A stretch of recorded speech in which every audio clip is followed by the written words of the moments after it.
மாவீரன் வீரப்பனை பற்றி கள ஆய்வு செய்து சந்தனக்காடு என்கின்ற தொடருக்கு வசனம் எழுதிய இப்பொழுது ஓடிக்கொண்டிருக்கும் படைவீடு படத்தினுடைய எழுத்தாளர் பாலமுரளிவர்மன் இப்பொழுது உங்கள் முன்னிலையில்.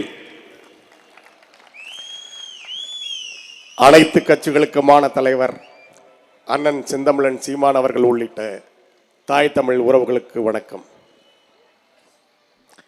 அண்ணன் தன்னை நாம் தமிழர் கட்சி தலைவர் என்று சொன்னாலே ஏற்றுக்கொள்ள மாட்டாரே, இவன் என்னடா அனைத்து கட்சிகளின் தலைவர் என்று சொல்கிறான் என்று நீங்கள் யோசிப்பீர்கள். முதலமைச்சர் ஸ்டாலின் அவர்களால் அனைத்து கட்சி கூட்டம் நடத்த முடியும். அனைத்து கட்சியும் என்ன கூட்டம் நடத்த வேண்டும் என்று தீர்மானிக்கிற தலைவர் அண்ணன் சீமான் அவர்கள்.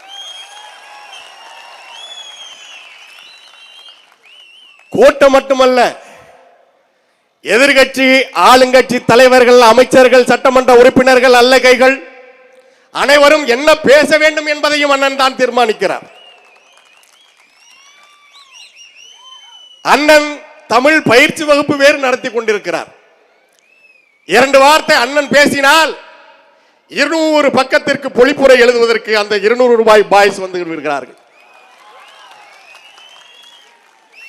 சங்க இலக்கியத்திற்கு பொழிப்புரை இருக்கிறது, தெளிவுரை இருக்கிறது. இவ்வளவு தெளிவாக மக்கள் மொழியிலே பேசுகிற ஒரு தலைவனுக்கு பொழிப்புரை எழுத வேண்டிய வேலையை அவர்களுக்கு கொடுத்திருக்கிறார் அண்ணன் அவர்கள். 2 கட்சியை பற்றி அவர்கள் சொல்கிறார். அண்ணன் சொன்னார், அண்ணன் என்ன சொன்னார்? இந்த சனியன் தாண்டா இந்த மண்ணை அழிச்சது என்று கட்சிகளை பற்றி தான் சொன்னார். ஆனால் அந்த கட்சியில இருக்கிறவர்களுக்கு தெரிகிறது யார் சனியன் என்பது. அவர்களுடைய தன்னை மறந்த அந்த உண்மையை மக்களிடையே சொல்கிறார்கள். அதுதான் நிலை இங்க. அதனால்தான் சொன்னேன், அண்ணனிடம் நான் விருது வாங்கினாலும் பரவாயில்ல. விருதுன்னா என்ன தெரியுமில்ல? விருதுன்னா அண்ணனின் அன்பான வசை மொழி. அதனாலதான் அனைத்து கட்சி தலைவர் என்று சொல்கிறேன். மேல ஆகாசம் கீழே பூமி. உன்னை பெற்றதும் ஒரு தாய், என்னை பெற்றதும் ஒரு தாய். அந்த தாய் மீது சத்தியமாக நான் உண்மையை தான் சொல்லுவேன் என்று தன்னை நாடி வந்த மக்களுக்கு உச்ச நீதிமன்றமோ உயர் நீதிமன்றமோ தந்துவிட முடியாத உண்மையான நல்ல தீர்ப்புகளை வழங்கி இந்த தர்மபுரி, சேலம், கர்நாடகா, கேரளா உள்ளிட்ட அனைத்து பகுதிகளில் வாழ்ந்த எளிய மக்களுக்கான நீதி காவலனாக வாழ்ந்த ஐயா மாவீரன் வீரப்பனார் அவர்கள் ஆட்சி செய்த காட்டையெல்லாம் கட்டியாண்ட அந்த ராசராசன் வாழ்ந்த அவருடைய மூச்சு காற்று உழவிய மண்ணிலேன் என்று நான் உங்களோடு பேசுகிறேன். ஏனென்றால் வடக்காவலன் வீரப்பன் ஐயா அவர்கள் உழவிய அவருடைய காலடி தடம் பதிந்த அனைத்து பகுதிகளிலும் நானும் நடந்தவன். அவருடைய வாழ்க்கையை தேடி அந்த மக்களை சந்தித்த போது அவர்கள் சொன்னார்கள், வீரப்பன் இங்கெல்லாம் வருவாரா என்று கேட்டால் வருவார் என்று சொல்வார்கள். காவல்துறை இங்கே வந்து என்ன செய்தார்கள் என்று நாம் ஈர்விகுதி போட்டு மரியாதையாக கேட்டால் அவனுங்க வருவானுங்க என்று சொன்னார்கள். இதுதான் ஐயா வீரப்பனார் அவர்கள் வாழ்ந்த வாழ்க்கையின் அடையாளம். ஐயா வீரப்பனார் அவர்கள் இந்த மக்களின் காவலனாக, மலைகளின் காவலனாக, காடுகளின் காவலனாக வாழ்ந்தார். அண்ணன் சொல்வது போல இங்கே அன்பு மகள் வித்யா அவர்கள் கூட குறிப்பிட்டார்கள், சந்தன மரத்தை வெட்டினார் என்று. அவர் வெறும் 11 மாதம் தான் வெட்டினாரு. சரி வெட்டினாரு. அண்ணன் கேட்கிற கேள்விதான், யார்டா வித்தாரு? யாருடா அதை வாங்கினீங்க? அன்பார்ந்த உறவுகளே, ஐயா வீரப்பன் அவர்கள் பல பட்டியல் சொல்லி இருக்கிறார்கள். அரசியல்வாதிகள் மறந்திருப்பார்கள், மக்கள் மறக்க கூடாது. ஈட்டி மர பெரியசாமி என்று ஒருவரை குறிப்பிடுவார். யார் அந்த ஈட்டி மர பெரியசாமி? ஈட்டி மரம் என்றால் அந்த செம்மரத்தை தான் அவர் ஈட்டி மரம் என்று சொல்வார்கள். இந்த பகுதியில் ஈட்டி மரத்தை வாங்கி விற்று இன்றைக்கு தமிழ்நாட்டிலேயே அதிகப்படியான வாக்குகள் வாங்கி அமைச்சராகி இருக்கிற ஒருவர் இன்றும் இருக்கிறார். அவர் யார் என்று கண்டுபிடிங்கள். நாம் அவர்களைத்தான் ஆள வைத்துக் கொண்டிருக்கிறோம்.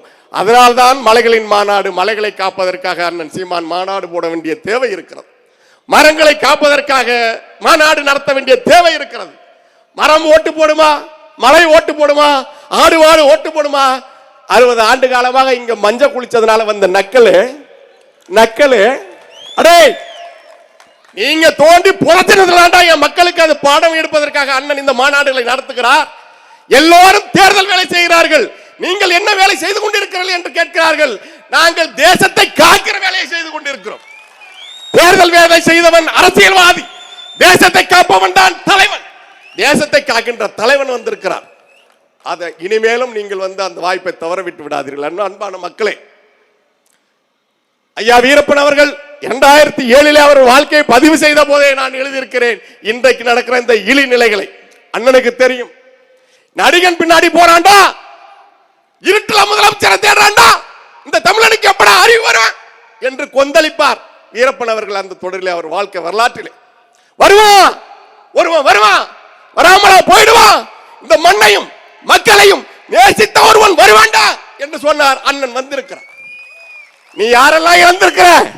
தமிழரசனை இழந்தோம். இன்னும் இருப்பது ஒரே வாய்ப்புத்தான், முழிச்சுக்க.